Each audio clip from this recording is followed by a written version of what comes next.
सच्चे साधु या पूर्ण संत की पहचान की हमें क्या आवश्यकता पड़ी, ये पहले जानना ज़रूरी है। तभी हम ये जानेंगे कि पूर्ण संत कौन है या सच्चा साधु कौन है। परमार्थ में व्यक्ति हर उन्नति करना चाहता है और उन्नति करने के साथ वो चाहता है कि जीवन की सच्चाई का भी उसे पता चले, लेकिन जीवन की सच्चाई पता नहीं चल पाती। इसीलिए दुनिया खाली हाथ आती है और खाली हाथ ही चली जाती है। सच्चा साधु, पूर्ण संत, यदि आप वस्त्रों से, हार श्रृंगार से यदि लगाना चाहते हैं पहचान, तो ये पहचान बहुत बार ये देखा गया है कि अधूरी है, और इस अधूरी पहचान के चक्कर में जीवन यूं ही बर्बाद चला जाता है। लोग परेशान हो जाते हैं।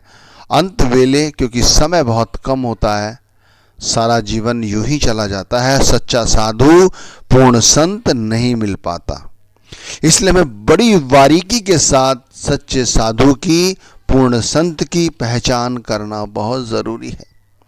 हमने अनगिनत शास्त्र पढ़े हुए हैं, सत्संग सुने हुए हैं, जिनमें बताया गया है कि साधु पूरा कौन है पूर्ण, जो आपके सतगुरु हैं। लेकिन हम उन सब को एक तरफ उठा के रख देते हैं जब हम दुनिया का आडंबर देखते हैं, दुनिया की वाहवाही देखते हैं। तो हमें भी चाहिए कि हम अपने हृदय के अंदर झांकें, अपने आप से विचार विमर्श करें कि सच्चा साधु कौन है। सच्चे साधु की बहुत सारी परिभाषाएं हैं। उन्हीं में से है कि जो व्यक्ति या जो साधु या जो संत दिन रात सदा गोविंद के गुणगान करते रहते हैं। गोविंद के गुणगान यानी उस परम पिता परमात्मा के गुणगान, यानी उस परम पिता परमात्मा के नाम का गुणगान। ध्यान रखना, परमात्मा के नाम का गुणगान। वही अपनी संगत को, अपने जो उनके शिष्य हैं, उनको भी इसी नाम का गुणगान करने के लिए वो कहते हैं। ये नहीं कि वो ये कहें कि आप इस तरह से उनकी ये सेवा करो या वो सेवा करो, नहीं, वो स्वयं गोविंद के नाम का गुणगान करते हैं।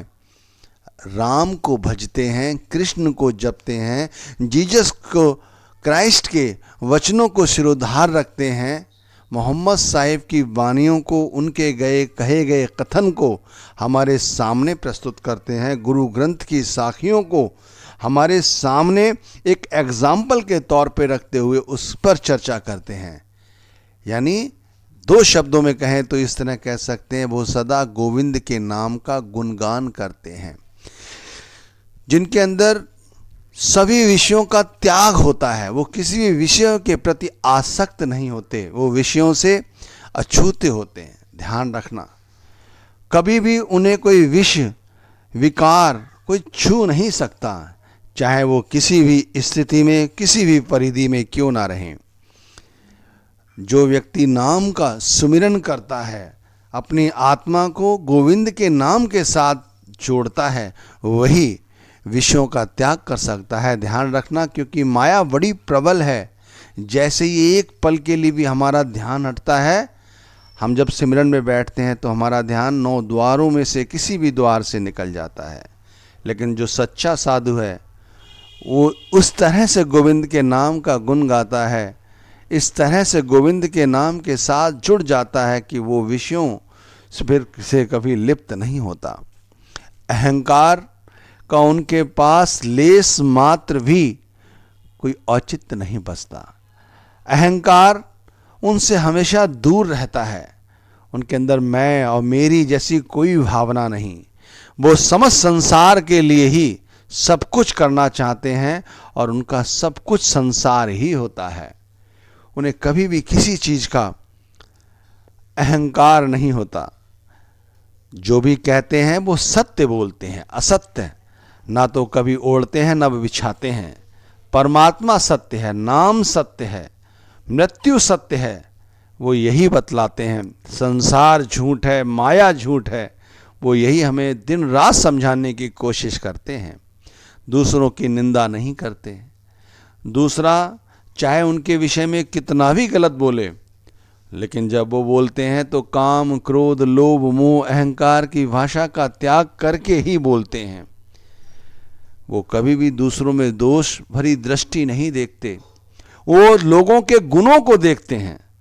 उनकी बहुत बड़ी संगत हो, बहुत सारे शिष्य हो, चाहे कोई शिष्य उनके कितना ही करीब क्यों ना हो, लेकिन वो 7 समंदर बैठे हुए पार अपने भक्त पर उतनी ही कृपा करते हैं जितना वो उनके कोई पास बैठा होता है। लेकिन ना तो दोष उस दूर बैठे हुए शिष्य में देखते हैं, ना वो पास बैठे हुए शिष्य में कोई दोष देखते हैं। केवल वो गुणों को ग्रहण करते हैं। चाहे किसी में कोई गुण हो, चाहे कोई पशु हो, पक्षी हो, जीव जंतु हो, मनुष्य हो, दानव हो, कोई हो, वो सभी में कोई दोष नहीं, उनके अंदर गुण ही देखते हैं। ये पूर्ण साधुओं के, पूर्ण संतों के लक्षण हैं। उनका जो मन है हरि चरणों में, परमात्मा के चरणों में लीन रहता है। ध्यान रखिए, वैराग्य के प्रति उनकी भावना ऐसी नहीं होती कि वो संसार को छोड़कर, अपने दायित्वों को छोड़कर अपनी साथ संगत को बोले कि वो जाकर वनों में निवास करे, अपने दायित्वों का त्याग करे। ऐसा नहीं, वो हमेशा यही कहते हैं कि देखो जो तुम्हारे दायित्व हैं उन्हें हमेशा ही पूरे करने की कोशिश करो। यही परमात्मा को प्यारा है। परमात्मा को प्यारा है कि तुम अपने दायित्वों का निर्वाह करो, अपनी जिम्मेवारियों को पूरा करो, और साथ साथ जो नाम दिया है, जो मैं उस शिरोमणि परमात्मा का नाम जपता हूँ, उसके साथ तुम अपने नाम को जोड़ो, अपनी लिप को जोड़ो, अपनी आत्मा को जोड़ो। वो सर्वत्र समदृष्टि होते हैं, सभी में एक रूपता जैसा ही देखते हैं, किसी में भेदभाव नहीं करते, मैं और मेरी से परे। वे सदा सत्य बोलते हैं, जैसे बताया है कि वो असत्य का दामन ना ही कभी पकड़ते हैं, ना किसी को बताते हैं इस विषय में। और सबसे बड़ी बात, उनकी कथनी और करनी में कोई भेद नहीं होता। वो वही कहते हैं जो उन्होंने अभ्यास में लाया होता है। इसीलिए तो देखा है आपने, पूर्ण संत क्या कहते हैं, बाहर यदि आप थक गए हो तो आप चौकड़ी मार के बैठ जाओ, अमृत वेला में समय मिले तो अमृत वेला में बैठो, जब समय मिले तब बैठो, अपने अंदर जाके देखो, तुम्हारे अंदर सब कुछ है। अंतर ज्योत निरंतर वाणी, साचे साहिब स्यों लिवलाई, कि तुम्हारे अंदर ज्योति है, प्रकाश है, ध्वनि है, सब कुछ अंदर है, बस तुम जाके ढूंढो। वो ऐसा क्यों कहते हैं? ऐसा नहीं कि उन्होंने सुना और उन्होंने कह दिया, उन्होंने इसका अभ्यास किया होता है।